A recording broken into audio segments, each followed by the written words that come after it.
Sir हम SP साहब से मिले हैं, डीसी साहब से मिले हैं और अपने एसएचओ मैडम से भी मिले हैं। वहाँ से उन्होंने कहा कि देख रहे हैं, कर रहे हैं। यहाँ से एसएचओ मैडम ने काफ़ी अच्छा रेस्पॉन्स अच्छा दिया अपनी तरफ से और प्रयास कर रही हैं। इसके बावजूद भी यदि 48 घंटे के अंदर उसको गिरफ्तार नहीं किया जाता है तो मजबूरन मुझे भूख हड़ताल पर बैठना पड़ेगा यहाँ पे।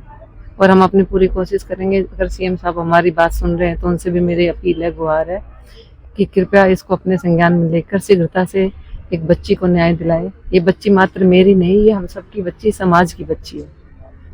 हम भी उनसे अगर नहीं हो पाता है तो मिलने का प्रयास करेंगे, अन्यथा इनका सपोर्ट अभी आज तो काफ़ी अच्छा रहा है कि ये प्रयास में जुटे हैं और हमें आश्वासन दिया है कि शीघ्र से शीघ्र पकड़ लेंगे। लेकिन अगर 48 घंटे में नहीं होता है तो फिर।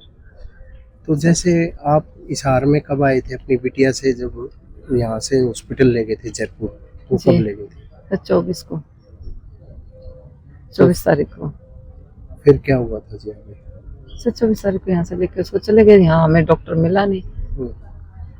हम यहाँ पहुँचे, उसकी कंडीशन काफ़ी पूरी बर्न बताई थी। डॉक्टर ने कहा कि 80% जली, मतलब उसके जो नर्स वर्स थी किसी ने कि काफ़ी जल गई। और हमने जब कहा कि डॉक्टर से मिलना है तो डॉक्टर मुझे मिला नहीं। मैंने कम से कम आधे घंटा, 1 घंटा, 1.5-2 घंटे तक वेट भी किया, नहीं मिला। तो फिर मजबूरन हमने वहाँ से उसको जयपुर के लिए रेफर करा के चले। तो जैसे ये उदेश यादव है, कोई यही बताया जा रहा है आपके कि परिवार में चचेरी बहन का देवर है, ऐसा कुछ है क्या? सर काफी लंबी रिश्तेदारी पड़ जाती है और उस समय नहीं पता था। ये तो हमें अब कल परसों में पता चला है, जब उसकी पूरी, क्योंकि उस समय तो स्थिति इतनी थी, बच्ची को कौन लाया, क्यों लाया, कैसे लाया, क्या हुआ, ये मैटर नहीं था मेरे लिए। मेरे लिए सिर्फ एक ही था उस समय कि बच्ची को बचाना।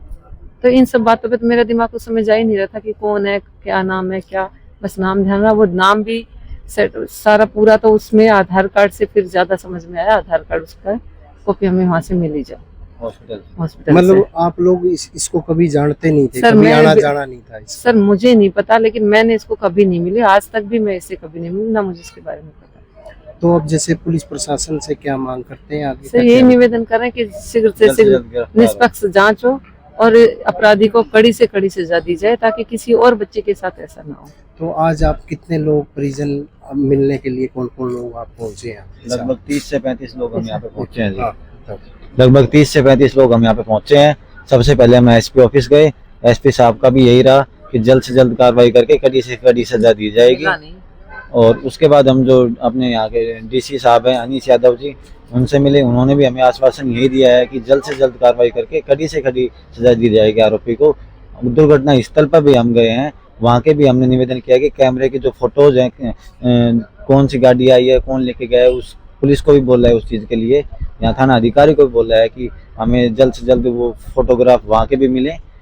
और फिर थाना अधिकारी ने भी हमें ये रेस्पॉन्स दिया है कि आज या कल तक हम इस केस का खुलासा करेंगे। पुलिस क्या कह रही है, कितनी टीमें लगाई गई है, कहाँ? लगभग 4 टीमों की दावा कर रहे हैं थाना अधिकारी, जो अपने एसएचओ साहब हैं। 4 टीमों का दावा कर रहे हैं कि 4 टीमें हमने लगा रखी हैं इस केस के लिए। हाँ जी। तो आप क्या मांग करते हैं प्रशासन से? मांग साहब यही रहेगी, एक भाई की भी यही रहेगी। और मैं तो ये मानता हूँ कि आज मेरी बहन के साथ गलत हुआ है। समाज में बहुत बहन बेटियां हैं, बेटी कह तो देते हैं कि बेटी बचाओ बेटी पढ़ाओ, पढ़ा तो दी मेरी माँ ने, फिलीपींस तक MBBS करवा दी साहब। MBBS करके अब यहाँ पे एक MCI का जो एग्जाम होता है जो इंडिया के अंदर, उसकी तैयारी कर रही थी। अब पढ़ा तो दी, बचाने का काम कौन करेगा, आप बताओ। तो जैसे आरोपी की गिरफ्तारी नहीं होती है फिर आपका क्या कदम रहेगा? बता तो दिया सर, 48 घंटे का समय हम दे चुके हैं। एसपी साहब के ऑफिस के आगे हम धरना करेंगे, वहाँ पे भूख हड़ताल करेंगे साहब।